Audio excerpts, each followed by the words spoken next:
Hey, what's up, guys in YouTube?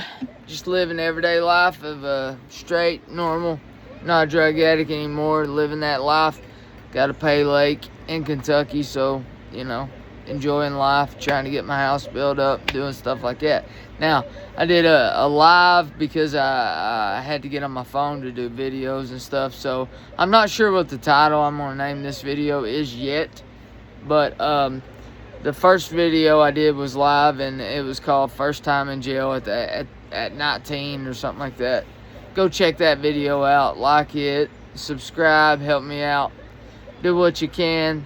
It's JH Prison Stories. Time for good to go out into the world. Let's get into it. So, this video is going to be about the second time I went back to jail. Okay. Now, if you go back and watch the first video, you'll see that it was nothing.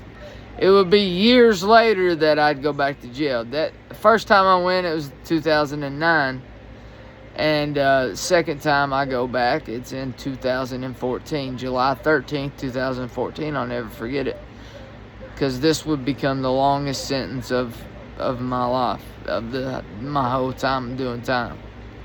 I'd done petty jail time and all that stuff, before that, but this would become my sentence that would ultimately break me, make me do good. I'd get my GED and all that stuff later on, and we'll get into those stories as well.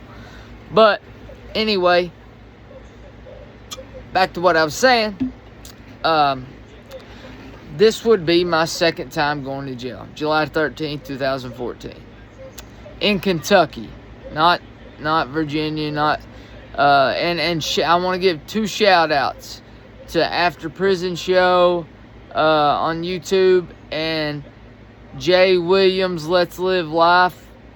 Like watching his stuff. I'm guessing Richmond, Virginia, whatever. I don't know. Don't care where you're from.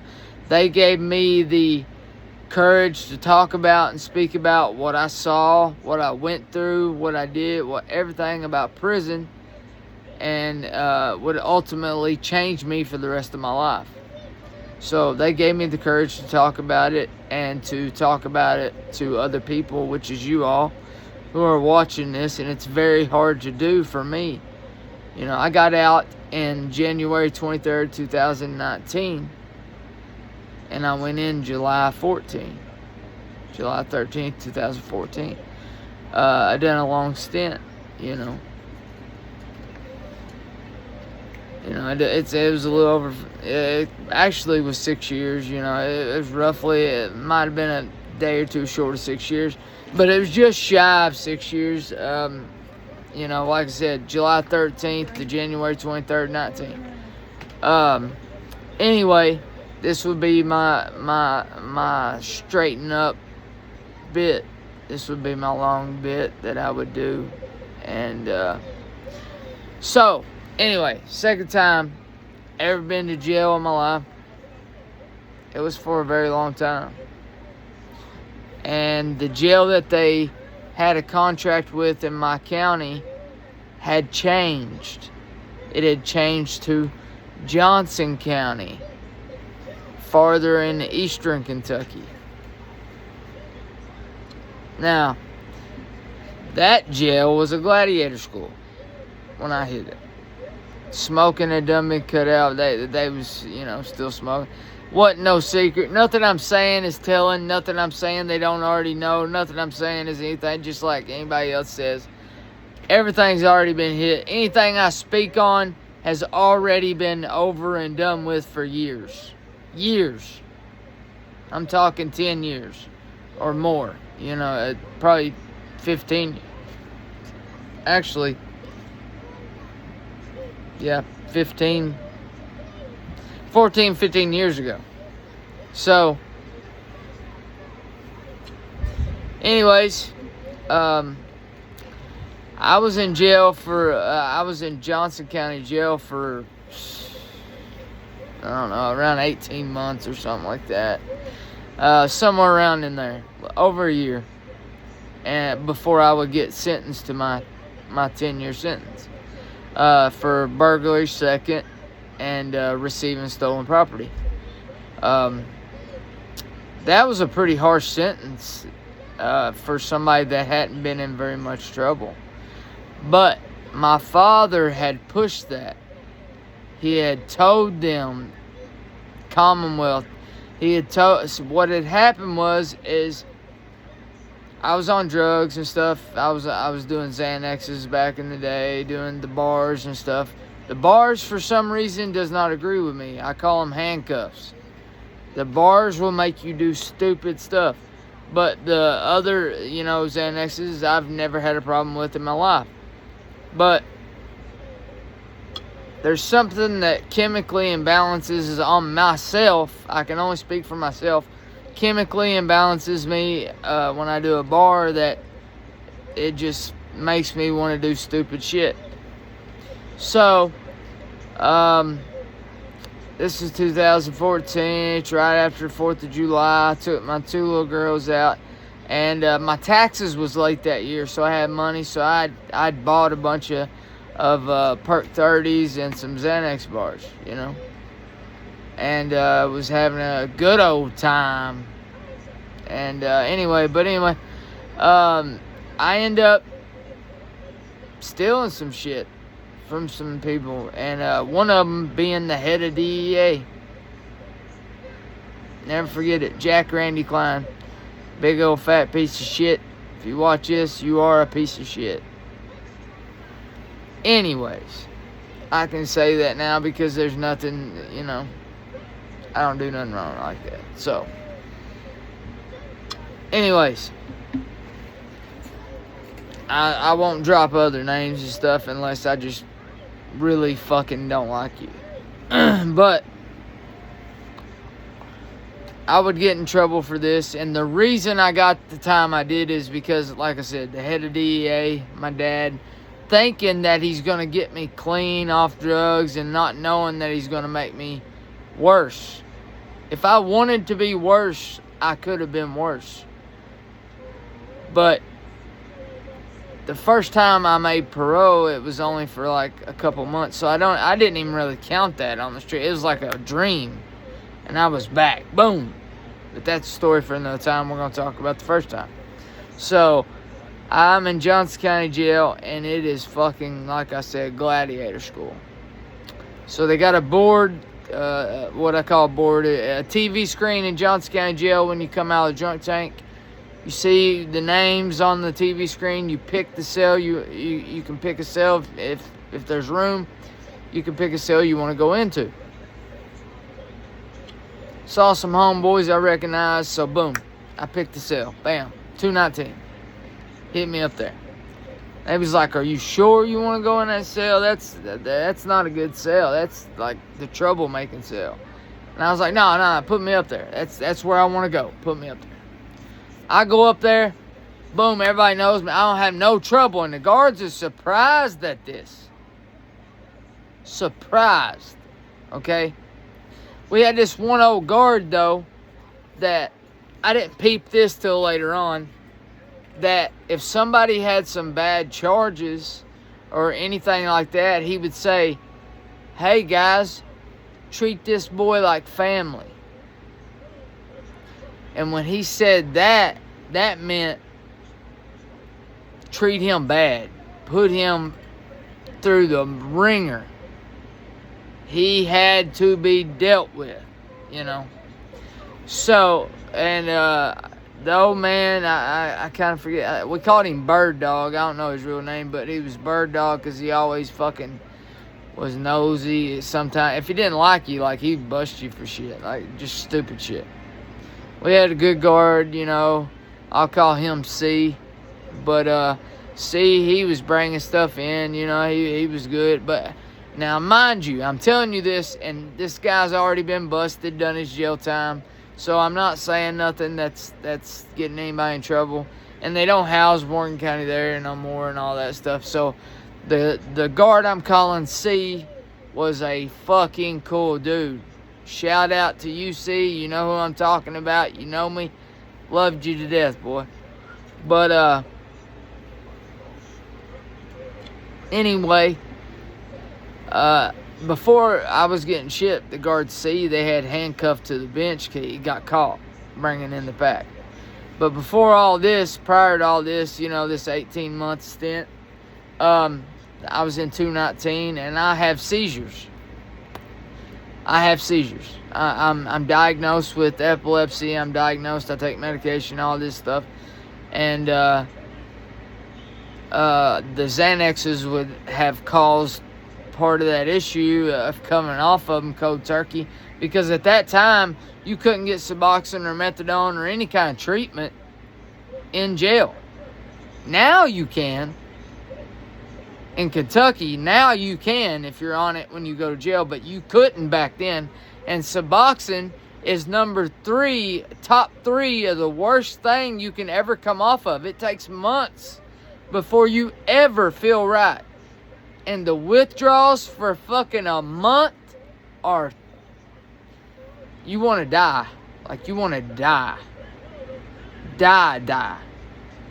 I don't know if I'm going to call this video, going through withdrawals the first time, or, for serious time, first time in jail. But anyway, I'm in a 2-man pod, at first. No, I take that back. So, I don't go to 219 first. So, you gotta think, this has been 17 years ago. So, my mind's a little fuzzy a little bit. So, no, I go to a 2-man pod first. With a guy that killed his wife and drug her on the back of a motorcycle, cut her front off and stuff, and just drug her, killed her.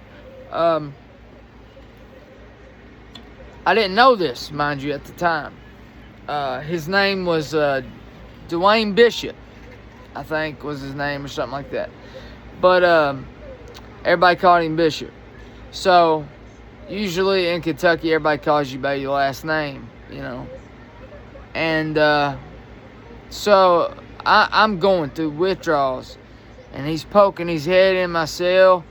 Hey, you okay? You want to eat lunch? He's being real nice, respectful. He had already been brought from prison to jail to get sentenced onto this case, because he'd fought it for years and years and years and years and years. I would come to find out later on that she cheated on him, and he just exploded. He just exploded. He caught her in the act back then in the 90s and just exploded and done the worst you can do. Now, mind you, they take him back to a jail that lady's family works at. That lady's family, some people are incarcerated in there. Okay?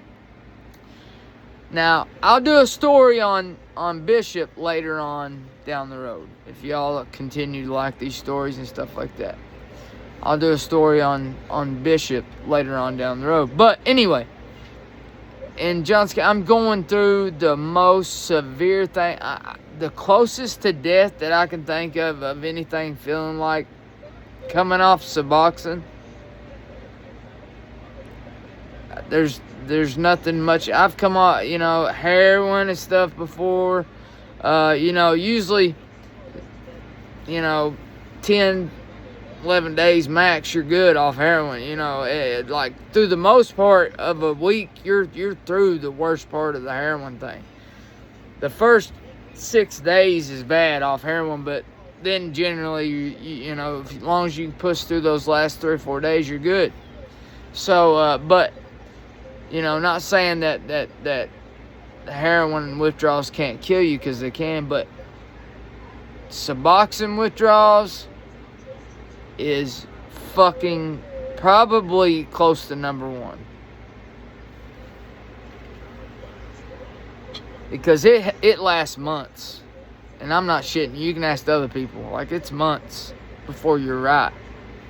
Before you have energy again, before you have anything. It's like 2 or 3 months before you're even trying to work out or anything, You're just trying to get your mind back right, you're just trying to survive. You're eating just enough to not die. drinking just enough to not dehydrate and die. So they put me into the lower tier 019, and it's a 2-man cell. It's got 2 beds in each cell, but it's a 2 cell, and there is nobody else in there with this guy but me. They bring a bunkie, and I'm withdraw. I don't even give a shit who it is. I'm on bottom bunk. He goes to whatever. I don't give a shit. I go through so many bunkies during these withdrawals. I don't remember none of them. None of them. Dudes could have killed me, and I wouldn't have knew it, because I was that sick off of that stuff.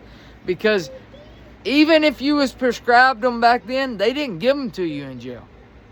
You know what they gave you? They gave you some kind of blood pressure pill, clotidine, and Tylenol or some shit, or ibuprofen or some shit, and it was bad. That did not do nothing. It didn't even help you sleep after 3 or 4 days. Like, you would sleep for, all you'd want to do for 4 or 5 days is sleep, and then all the rest of the time you just shake, shiver, sweat, and you couldn't sleep. When you did sleep, you was mad when they woke you, like you was just trying to go back to sleep. Nah, man, I ain't eating breakfast. Nah, you start just snapping out. Nah, I ain't eating nothing. I ain't getting up. I ain't doing nothing. And it'd be a better part of a little over 2 months before I got together and got myself right. I would come out, after a week or so in my cell, take my onesie off, and laundry day, throw it in, and I'd stand in the shower for hours. Just stand there with the button, pushing the button.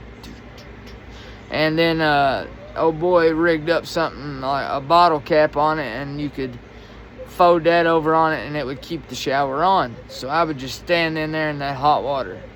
That's the only time I felt halfway decent, is standing in a shower in hot water, steam rolling out, just standing in there for hours.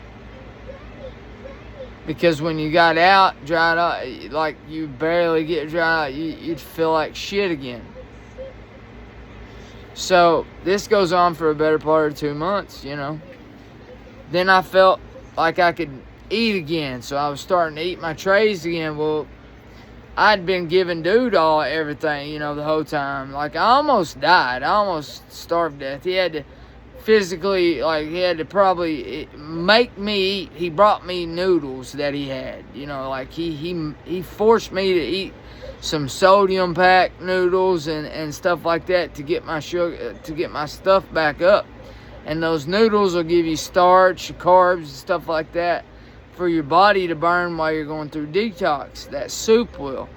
And he was pouring the whole sodium pack in there to get my blood pressure trying to pump back again, all that, because all your shit's slowing down. You're dying. You're fucking dying. So, like I said, this would go on for a better part of 2 months. And when I got back right, I was good. I started working out with dude. We'd get cellmates, and he was a big old dude, so he'd put him on the door, and I'd always wondered why he didn't put me on the door. Because the dudes he put on the door was strung out. I was the only one he didn't put on the fucking door. The whole time I went through this, I was the only one that he did not put out of the cell.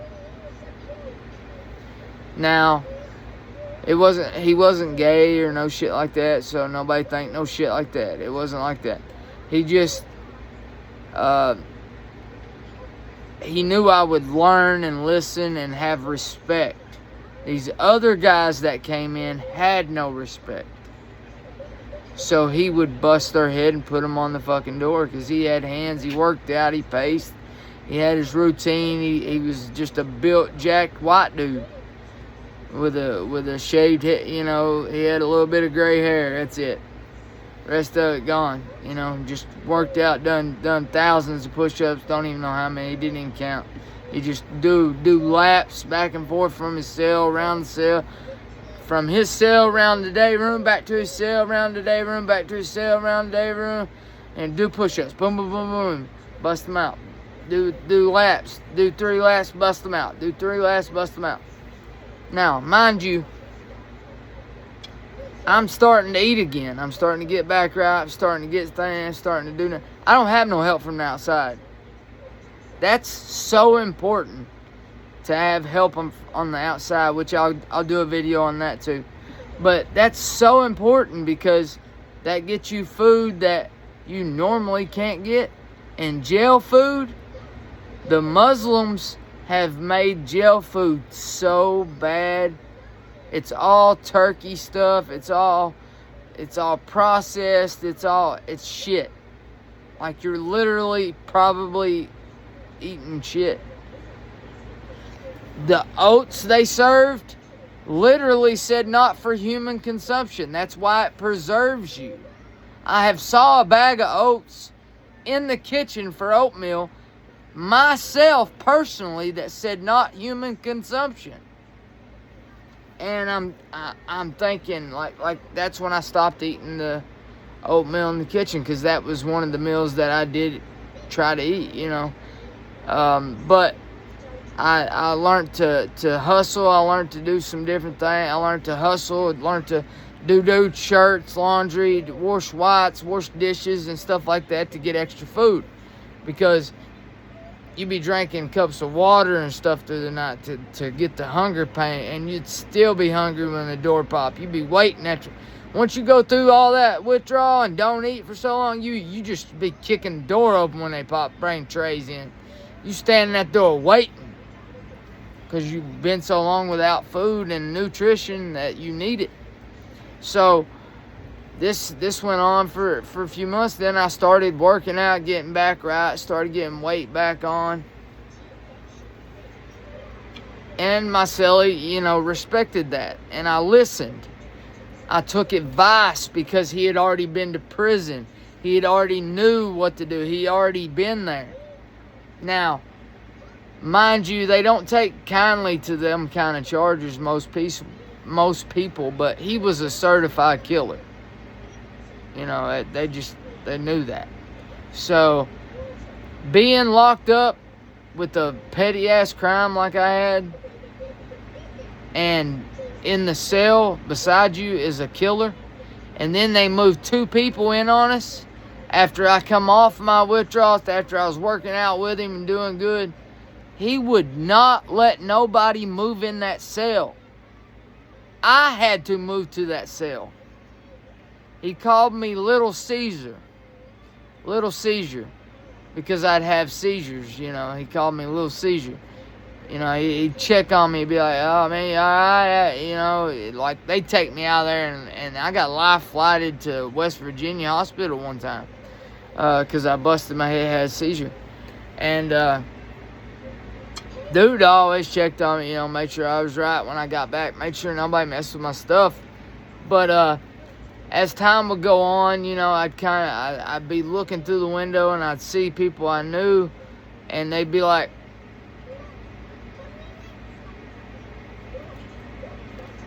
and by this time, I'm feeling good and worked out. You know, I'm like, all right. So I get them to move me next door to 219. So they move me next door, 219. I get in there, and then I hear the stories about what dude was in there for. He always asks, Little Caesar, what'd you leave me for? What's up, man? What happened? And I was like, man, I needed a bigger cell to where I could have more shit to do. It was small in that motherfucker. Like, it was, when I say small, I mean, it was a 2-man set. Like, it was 2 cells in there. It was double max, but it was only meant for 4 people. And the day room was so small, it wasn't much bigger than the 2 cells combined. So I needed a bigger space to get my mind, like, I was going nuts. So I got moved over to 219. Now, 219, I don't know this at that time, 219, I had homeboys over there, so I was good. As soon as I got over there, we smoked a cigarette. You know, hey, you need a dip? Yeah, man. I ain't had a chew in a while. Yeah. Well, oh, yeah. Oh, no, you good. You good. You're a homeboy. You good. Guy comes in, dragging. You can always hear those glass slippers, is what we used to call them. They was the shittiest flip-flops you can get. We all had eventually acquired foam ones. But if you first come in, they give you them glass slippers, and you can hear them clack, clack, clack, clack, clack on that concrete floor, and then you can hear a mat. Tss, tss, clack, clack, clack. Tss, tss, pop. Bang. Boom. That's them opening and shutting the door. Bang. Door click. Bow. Slam it back just to wake everybody up. Everybody gets up, check it out, because we don't know if he brought something with him, if he done any of that. You know, all the dope fiend things that people do in there. They all looking, see if he brought something from that he wasn't supposed to have, brought some contraband, see if he went to the bathroom, see what cell he went to. Sorry, swallowed a little bit of my chew, but they would see what cell he went to, see if he was getting a pack out. And at that time, my cell was the only cell that had a bunk. So, dude sells with me. I think he's a cool dude. He's a dope fiend. And what I mean by fiend is he'll snort Tylenol just to get that drainage. Like, that's what I call fiend. Okay? I've not done that stuff per se, but I've been that kind of person. You know, like, I've been on dope. But what I'm calling a dope fiend is somebody that just wants to snort something that's not gonna do nothing for you. Not gonna fucking get you high. Just to be putting something up your fucking nose, I guess. Anyway, he would proceed to go down to my homeboy's cell that I kicked it with all the time. He didn't know this, though. He just got there. He would proceed to go down there, and I don't know if they was cabling him up or if they was trying to just see what I was about or whatever. You know, they just heard whispers, this and that, da-da-da-da, about me so far. And in there's nowhere to run. You can't talk your way out of an altercation. If it happens, it's happening. So if you inmate.com gossip, it's going to get back to me. Now, mind you, I'm the first cell. The TV cell is the last cell.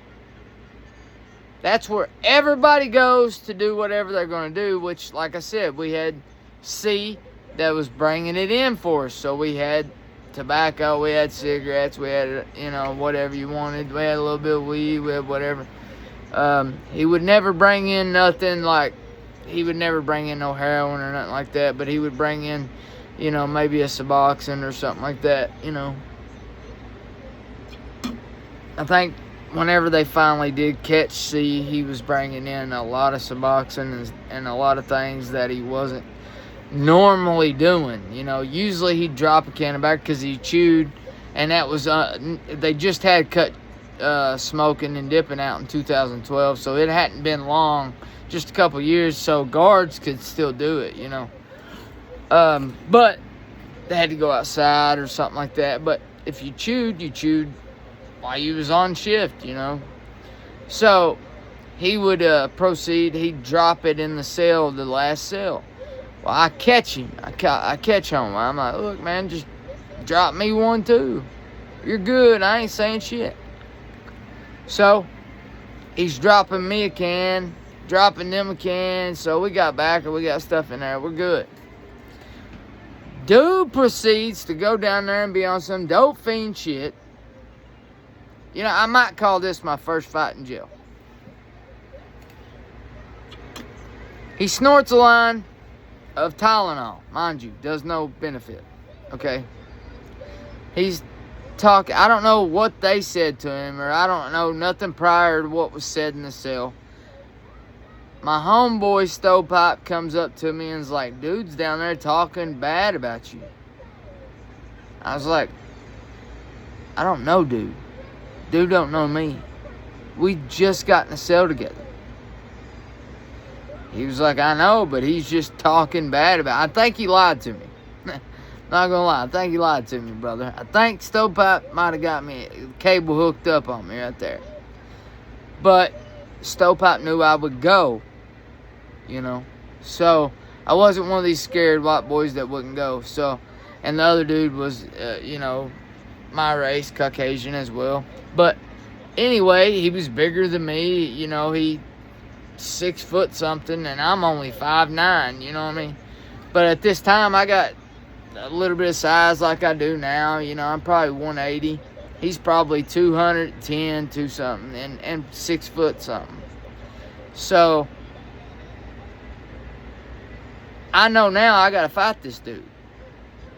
And at that time, they was like, you can go down here and confront him and take off in our cell. So I run down and I confront him. I was like, what the fuck are you saying about me down here, bro? You ain't got no fucking business talking about me.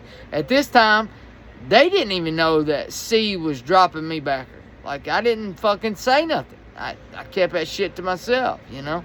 Because it was there, you know, there was no reason for me to say something, because if I did, then the other inmates would be like, oh, he said this, you said, you know, it'd be like all that shit on him.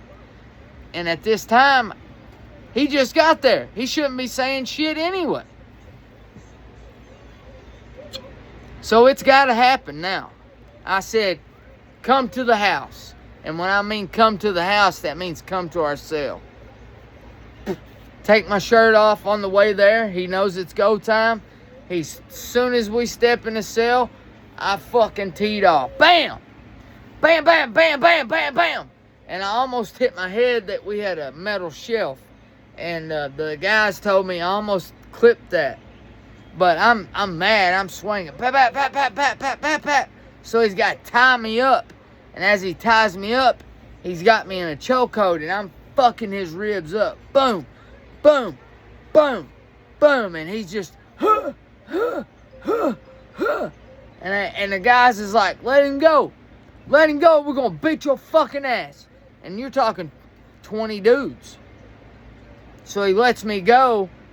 And they expected that I was going to clock him. But I didn't. I just walked off. I saw the guards come, heard the keys, everything coming. And it was underneath the camera we ended up. So everybody, the guards come in. It's like, what's happening? Who done what? Who done this? And he was like, listen, dude started on him. He had nothing to do with it. Talking about me, like I had nothing to do with it. Dude attacked me, is what they told him. I didn't say shit, because I knew you wasn't supposed to say nothing. But they didn't like the dude. They wanted him gone because he had towed in the streets, I guess. I didn't know that then. So everybody's dapping me up. Other cells are hollering at me, woo, go, go, so go, yeah, get it, boy. And I'm on Mount Everest at this point. Bring another dude in. He's one of my next door neighbor's homeboys, so he sails up with him. A kite comes over from across the way, and a kite, a fish, whatever you want to call it, is a piece of paper, a thick, you know, the thick piece of paper, put on some dental floss and fished, or put on a comb and shot across the way, and it'll bounce and glance in your cell. You gotta be pretty good at it to get it to bounce off that metal and clang into the cell, you know. So a kite comes in our door. Dude reads it, and when I see his face change, I was like, oh shit. Something really bad's getting ready to take place. And by this point, I peeped the sign language. I know how to sign, and I know what's getting ready to happen. They sign next door to the window. Dude told on dude that's in the cell. If you do him bad, we will pay. And by pay, they pay in dope, you know. Told him what he wanted. This dude has to get wrecked, though. There's no knocking it out and then getting tied up in the headlock. There's none of that. Dude was a small dude. He was smaller than me, and I'm pretty small. But at that time, I was a $170, $180. He was probably a $155. Dude was a small dude, you know. I could have probably put a number on him, but they wanted a big dude. So the big dude being his homeboy and his bunkie now has to handle business. We go to the back. We have our meeting. We come out. Shout out to Jay Laney, my homeboy, Jay Laney, my dog. Shout out to you, brother. He comes out, says, you gotta go, snatches dude off the top bunk, fucking just wrecks him. It ends up out in the day room, and he hits him so fucking hard he knocks his teeth out. His teeth are on the floor. I think we ended up sending over like 3 teeth in a pack. And they sent us the payment. Well, they did Laney kind of wrong because I think they took his payment, you know, because they didn't think he was coming back. He ended up coming back, and they ended up squaring it up and letting it go, whatever, you know, whoop-de-whoop. But they did him dirty, though, I think, you know. But so this big bright idea would be me have a seizure, get sent to the hospital, and da-da-da-da-da, get put back up there, bring blah, blah, blah, blah, blah, blah, blah, blah, blah, blah. And, you know, I would have a seizure. None of that would take place, but I would have a seizure, you know, and blah, blah. And I would get hurt pretty bad. So I would be in the hospital for, like I said, like 10 days now. I think I was in the hospital for like 10 days. And I'll tell you that story after this video. Y'all let me know if you like this video. I love you guys. As always, JH, Prison Stories. Time for some good to be put out in this world. Keep your head up. Keep your fucking nose clean. Keep your hands clean. And try to do something good. And if you're struggling with anything, if I can help you, I will. I love y'all. Peace.